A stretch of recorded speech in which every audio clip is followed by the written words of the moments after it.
हाँ भाई। तो कल पढ़ा था कोरोजन। तो कोरोजन को एक बार स्टार्ट कर लेते हैं दोबारा। ठीक है। और थोड़ा इसका भी ये हो जाएगा कि इस पे तुम्हें पढ़ने में ठीक लग रहा है या नहीं लग रहा। तो इसलिए और आज फिर प्रीवियस ईयर क्वेश्चंस देने हैं ही। ठीक है। तो कोरोजन में सबसे पहले तो क्या है कि इसका मतलब क्या है कि जब मेटल है, क्या होता है कोई भी मेटल। ठीक है। तो वो एनवायरनमेंट में या एटमोसफियर में क्या होती है आपकी, एयर होती है। ठीक है। और ह्यूमिडिटी होती है तो H2 होता है। और एयर में कौन कौन सी एयर होती है, CO2 होती है।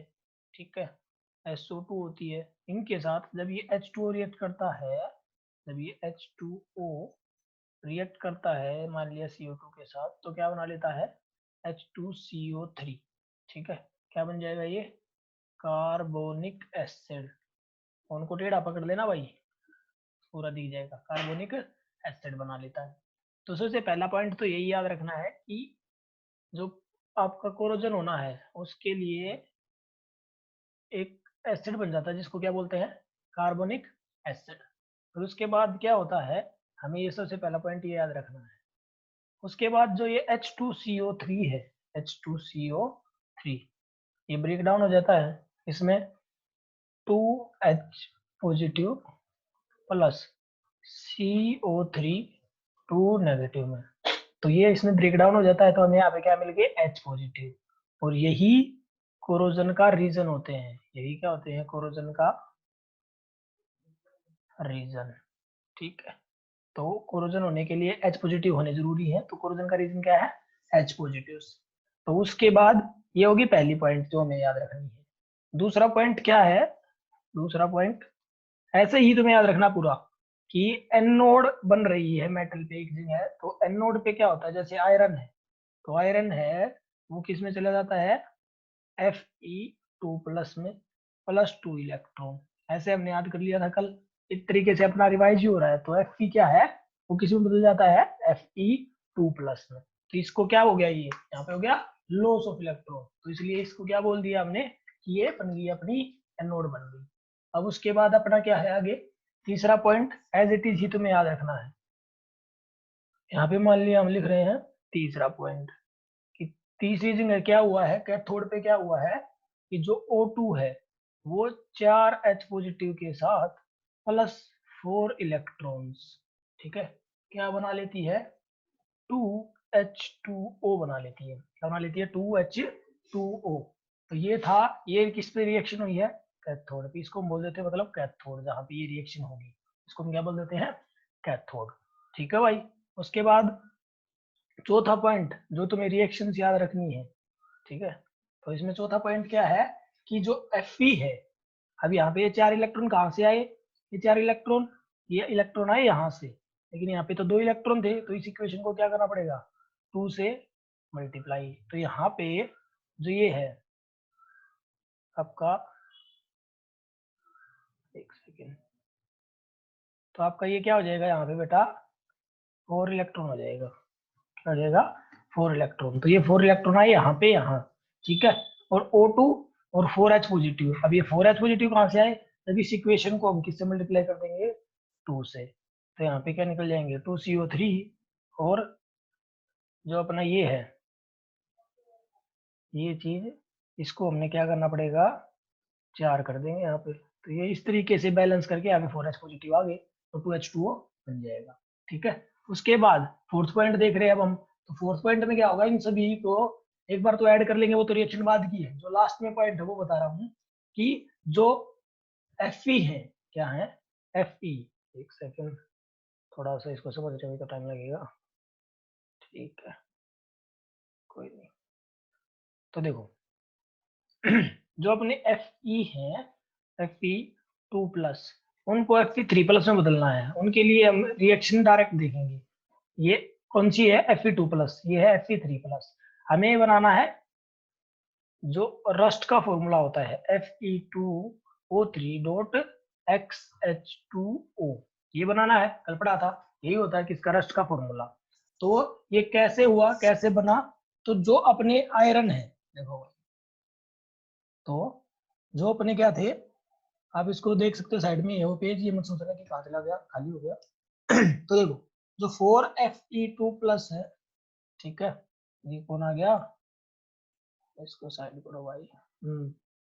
4Fe2 प्लस प्लस में O2 प्लस आपके 4H2O, 2H2O वाली रिएक्शन लिखी थी, उसको डबल कर देंगे, ठीक है, आयरन वाली को भी क्या कर देंगे, डबल। तो क्या बन जाएगा 2Fe2O3 प्लस में 8H पॉजिटिव, प्लस में 8H पॉजिटिव। तो इस तरीके से आपका ये क्या बन जाएगा, फेरिक ऑक्साइड। बस ये आयरन जो मतलब जो हमें फॉर्मूला बनाना था वो, अब इसके साथ क्या हो जाएगा, हाइड्रेशन, क्या करेगा, हाइड्रेशन, XH2 इसके साथ रिएक्ट कर देंगे, तो क्या बन जाएगा Fe2O3 डॉट XH2O, ये बन जाएगा। तो फोर्थ रिएक्शन एक तरीके से आप ये याद कर सकते हो, ठीक है भाई। तो इस तरीके से अभी आपको बस 4 रिएक्शन याद रखनी है, आपका मैकेनिज्म हो जाएगा कोरोजन का, कोरोजन की जो रिएक्शन है उनका क्या हो जाएगा, मैकेनिज्म हो जाएगा। फिर इसके बाद कुछ पॉइंट्स थे, कहा था कि वो याद करने हैं, ठीक है ना, कल साथ के साथ बताया था, अब आज अलग से ही लिख रहा हूँ। तो पहला पॉइंट क्या है कि अगर एल्केलाइन मीडियम होगा, क्या होगा, एल्केलाइन मीडियम, तो वहां पे कोरोजन कम होगा। और एक बार जब फोन स्टार्ट हो जाए तो उसके बाद उसको ना साइड में ही रख दिया करो, छेड़ा मत करो, ठीक है, ताकि वो रेंज वगैरह में या किसी और चीज में दिक्कत ना रहे। तो पहला पॉइंट ये था। दूसरा, जो स्नो एरिया होते हैं, ठीक है, वहां पे क्या हो जाता है, कोरोजन क्या होता है, ज्यादा होता है। तो ये पॉइंट दे रखे थे बीच में, तो ये साथ में बता दिए हैं, ठीक है। और एक ये बताया था, ये भी पॉइंट बताया था कि जहाँ पे पिटिंग होती है, अब तुम्हारी बुक में एक वो दे रखा है, जहाँ पे पिटिंग होती है, पिटिंग मतलब गड्ढा हुआ होता है, उसके वहां पे, वहां कोरोजन नहीं होता। तो कहाँ होता है, उसके साइड में कोरोजन होता है, उसके साइड में क्या होता है, कोरोजन होता है। जो पीटिंग वाला एरिया है, पीटिंग मतलब जहाँ पे गड्ढा हो रखा मान लिया आयरन वगैरह में, तो वो तो किसका काम करता है, एनोड का। तो ये मैंने कल ही बताया था कि एनोड पे क्या नहीं होता, कोरोजन या रस्टिंग, आयरन की तो क्या होती है, रस्टिंग, वो नहीं होती। तो ये पॉइंट था इसमें, तो ये पॉइंट भी अलग से बता दिए हैं यहाँ पे। तो ये हो गया अपना पॉइंट्स, ये होगी रिएक्शन, मतलब जिसको ये हो कि पता नहीं क्या याद करना है, तो बस 4 रिएक्शन याद करनी है और ये अपने पॉइंट याद रखने हैं। तो ये था यहाँ पे। अब उसके बाद यहाँ पे है अपना फैक्टर्स। फैक्टर्स कौन से, जो अफेक्ट करते हैं कोरोजन को, और हम वो पढ़ने वाले हैं जो अफेक्ट नहीं, एक प्रकार से यही पढ़ेंगे सारे जो बढ़ाते हैं कोरोजन को। तो सबसे पहला फैक्टर कौन सा है, तो सबसे पहला फैक्टर कौन सा है, reactivity of metal, reactivity of metal. तो मेटल जितना ज्यादा रिएक्टिव होगा, तो इसमें कैसे याद रखना है कि जो अपनी इलेक्ट्रोकेमिकल सीरीज है, हाइड्रोजन की वैल्यू क्या है, 0 वोल्ट। इससे जितना ऊपर जाते जाओगे उनका कोरोजन क्या होता जाएगा, मेटल्स का ज्यादा होता जाएगा। तो इस तरीके से याद रखना बेटा कि रिएक्टिविटी ऑफ मेटल कैसे, तुम्हें कैसे याद रखना है कि वो एग्जाम्पल दे के पूछ ले, ई नोट की वैल्यू भी दे के पूछ ले कि किसका कोरोजन जल्दी होगा, तो जिसकी ई नोट की वैल्यू क्या होगी, ज्यादा, या जिसका रिडक्शन पोटेंशियल नेगेटिव में क्या होगा, ज्यादा। नेगेटिव तो होगा, और उसकी वैल्यू मान लिया एक की वैल्यू 1, एक की वैल्यू है 2 माइनस में, तो -2 वाले की क्या होगा, ज्यादा होगा। तो ये याद रखना है। दूसरा पॉइंट क्या है इसी में, presence of impurities, presence of impurities, ये तो सीधा सीधा याद रखना है, जितनी इम्प्योरिटी ज्यादा होंगी उतना ही कोरोजन क्या होगा, ज्यादा। तो जितनी इम्प्योरिटी ज्यादा उतना ही कोरोजन ज्यादा, बस दोनों है ऊपर है। तीसरा पॉइंट क्या है, तीसरा पॉइंट है presence of air and moisture. तो एयर एंड मॉइस्चर, तो सिंपल सी बात है, जब H2O ज्यादा होगा और CO2 ज्यादा होगी तो कार्बोनिक एसिड क्या बनेगा, ज्यादा। तो जितना एयर और मॉइस्चर ज्यादा होगी उतना ही कोरोजन भी क्या होगा, ज्यादा। सीधा पॉइंट लिखना है। चौथा फैक्टर कौन सा है, एज इट इज याद करने बेटा।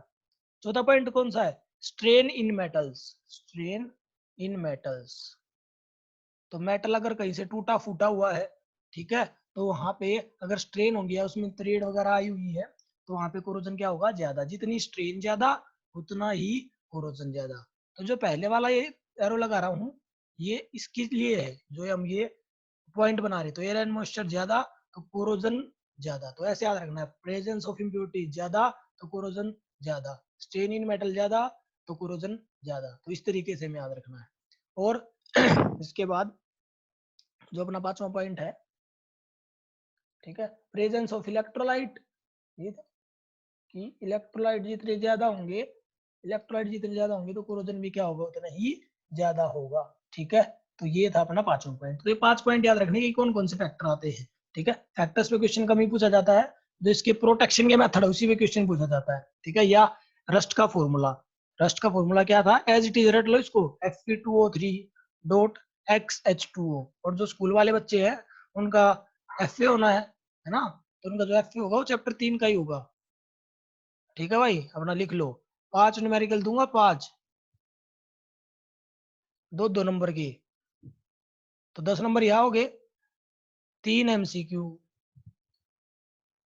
2 ट्रू एंड फॉल्स, और एक क्वेश्चन जिसमें 5 पार्ट होंगे एक एक नंबर के।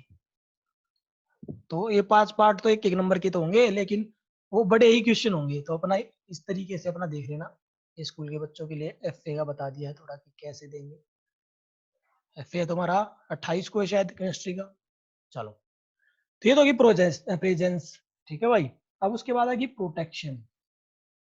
अब जंग लगाने से बचाना है, तो प्रोटेक्शन ऑफ मेटल कैसे हो, तो प्रोटेक्शन ऑफ मेटल में पहले तो दे रहा है बैरियर प्रोटेक्शन, क्या दे रहा है, बैरियर प्रोटेक्शन। बैरियर प्रोटेक्शन आसान है, लेकिन उसको पूछ लेता कि बैरियर प्रोटेक्शन में कौन कौन से मेथड आते हैं। पहला कौन सा है, ऑयल लगा के, दूसरा कौन सा है, पेंट लगा के, तीसरा कौन सा है, कवरिंग करके, covering of another metal, covering of another metal. सबको पता है घर में कि हम पेंट करते हैं अपने दरवाजे वगैरह पे उसको बचाने के लिए, ठीक है, ऑयल वगैरह लगाते हैं, या किसी दूसरे मेटल की उसके ऊपर परत चढ़ा देते हैं, तो उसको हम क्या बोलते हैं, इन सबको बोलते हैं बैरियर प्रोटेक्शन, कि हमने एक बैरियर लगा दिया जिससे उसके अंदर कोरोजन आए ही ना, ठीक है। तो बैरियर लगा देते हैं, जैसे पुलिस वाले की इससे आगे नहीं जाना, तो ऐसे ही कोरोजन इससे आगे नहीं जाएगा, तो ये हो गया बैरियर प्रोटेक्शन। उसके बाद अपना कौन सा आ गया बैरियर प्रोटेक्शन के बाद सैक्रिफिशियल प्रोटेक्शन, ये इंपॉर्टेंट है। तो सेकंड पॉइंट क्या आ गया, सैक्रिफिशियल। तो सैक्रिफिशियल मतलब सैक्रिफाइस, है ना, त्याग कर देना, बलिदान, कि मैं अपनी जान दे दूंगा देश के लिए, तो इस तरीके से ये है, हाँ? तो इसमें क्या होता है, आपका गैल्वेनाइजेशन की प्रोसेस होती है, क्या होती है, गैल्वेनाइजेशन। तो गैल्वेनाइजेशन की अलग से डेफिनेशन आ जाती है, what do you mean by galvanisation. तो गैल्वेनाइजेशन क्या होता है कि जब एक रिएक्टिव मेटल को, इसको रिएक्टिव मेटल को उस मेटल के ऊपर चढ़ा दिया जाता है, उस मेटल के ऊपर कवर किया जाता है, जिसको कोरोजन से बचाना है, जिसको कोरोजन से बचाना है। अब देखो क्वेश्चन किसी भी तरीके से पूछ सकता हूँ, क्वेश्चन कैसे पूछ सकता है कि उसने मान लिया दे दिया जिंक और उसने दे दिया आयरन, उन दोनों के रिडक्शन पोटेंशियल दे दिए, क्या दे दिए, रिडक्शन पोटेंशियल। वो तुमसे पूछे कि गैल्वेनाइजेशन में किसकी परत किसके ऊपर आएगी, तो रिडक्शन पोटेंशियल में फिर से वही रिएक्टिव मेटल ज्यादा, कौन सा मेटल जो रिएक्टिव होगा, और आयरन और जिंक में कौन रिएक्टिव होता है, जिंक होता है, ठीक है। तो इससे कोई किसकी कवर परत चढ़ेगी, जिंक की। तो क्वेश्चन कैसे भी पूछ सकता है, आपको पता होना चाहिए कि उसने उस लाइन में क्या कहा था, पूरी लाइन का मीनिंग पता होना चाहिए। तो इस तरीके से है कि रिएक्टिव मेटल को उस मेटल के ऊपर कवर कर दिया जाता है जिसको कोरोजन से बचाना है, और यहाँ पे तो हम आयरन को पढ़ रहे हैं ठीक है। तो इस तरीके से सैक्रिफिशियल प्रोटेक्शन सीधा सा है कि जो ये रिएक्टिव मेटल है पहले ये खत्म हो जाएगा, तब जाके जो कोरोजन होगा इसका होगा, ये डायरेक्ट इसके ऊपर चढ़ाया हुआ है, तो सैक्रिफिशियल प्रोटेक्शन ये है। और मैं कल बता रहा था कि जो इलेक्ट्रिकल प्रोटेक्शन है वो भी सैक्रिफिशियल है। वो भी सैक्रिफिशियल क्यों है, क्योंकि जो रिएक्टिव मेटल है उसी वही पहले खत्म होगा, वो अपना त्याग कर रहा है दूसरे के लिए, लेकिन वो इलेक्ट्रिकल मेथड कैसे है ये तो उसको हम देखेंगे आगे। तो सैक्रिफिशियल प्रोटेक्शन बस इतना ही बेटा अपने शब्दों में लिखना है हाँ भाई हर्ष राठी क्या हुआ, एक सेकंड, ओ शिट, हेलो,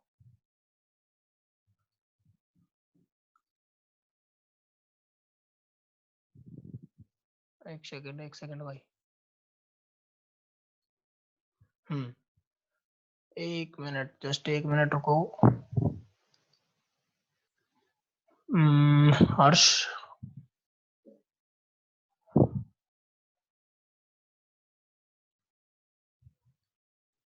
हाँ भाई हर्ष, क्या हुआ? किसी को कुछ पूछना क्या? हेलो, चलो चलो चलो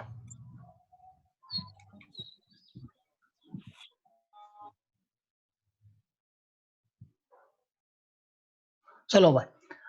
तो सैक्रिफिशियल प्रोटेक्शन में क्या होता है कि किसी एक मेटल के ऊपर उसकी परत चढ़ा दी जाती है, तो जो रिएक्टिव मेटल है पहले खत्म हो जाता है। तो अपने शब्दों में लिखना है, समझा दिया है तुम्हें, है ना? तो अपने आप इसको बना के लिखना है। अगला पॉइंट क्या है सैक्रिफिशियल प्रोटेक्शन के बाद? अब इसमें किसी को दिक्कत आई होगी थोड़ी बहुत, ठीक है।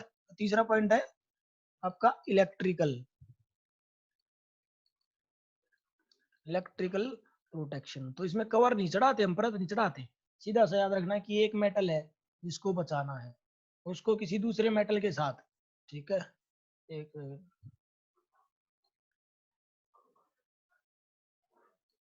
तो उसको एक वायर के थ्रू किसी दूसरे मेटल के साथ जोड़ दिया जाता है, ठीक है। ये है आपका ज्यादा रिएक्टिव मेटल, ठीक है, आपका ज्यादा रिएक्टिव मेटल। और ये मान लिया आपका आयरन है, ठीक है, आपका आयरन है। मोस्ट ऑफ द टाइम जो रिएक्टिव मेटल होते हैं क्या होता है? मैग्नीशियम। क्या होता है? मैग्नीशियम। तो मैंने तुम्हें कल आसान शब्दों में ये कह दिया था कि बेटा जो Fe था, बिल्कुल स्टार्टिंग में पढ़ा हमने, वो Fe2+, Fe2+ +2 इलेक्ट्रॉन में बदल जाता है। तो मैंने क्या कहा था कि जब ये इलेक्ट्रॉन लूज करेगा तभी तो इसका क्या होगा? ऑक्सीडेशन। और तभी इसका ऑक्सीडेशन होगा, तभी हम इसको क्या कहेंगे कि इसका कोरोजन हो गया। और इसीलिए तो इसको इलेक्ट्रोकेमिस्ट्री में पढ़ रहे हैं, क्योंकि यहाँ पे ऑक्सीडेशन हो रहा है। ऑक्सीडेशन की वजह से मेटल ब्रेक डाउन हो रहा है। तो अगर हम ये दो इलेक्ट्रॉन इसके जाने ही ना दे तो क्या हो जाएगा? ये बच जाएगा। तो मैंने कल यही कहा था कि जो ये मैग्नीशियम है, जो रिएक्टिव मेटल है, ये इसके इलेक्ट्रॉन्स अगर जाए भी गए तो उसको वापस चल दे देता है इलेक्ट्रॉन्स, ठीक है। या ये मैग्नीशियम है, ये अपने इलेक्ट्रॉन लूज करता है। किसको? जो H पॉजिटिव है उनको। तो H पॉजिटिव की वजह से क्या हो रहा है? कोरोजन। तो सिंपल से शब्दों में बस यही बता दिया था तुम्हें कि जो रिएक्टिव मेटल है वो अब किसका काम करेगा? एनोड का। और जो ये आयरन है ये किसका काम करेगा? कैथोड का। क्यों? क्योंकि मैग्नीशियम का रिएक्टिव पोटेंशियल या रिडक्शन पोटेंशियल क्या होता है? ज्यादा। तो मैग्नीशियम का रिडक्शन पोटेंशियल क्या होता है? Fe के, एक सेकंड,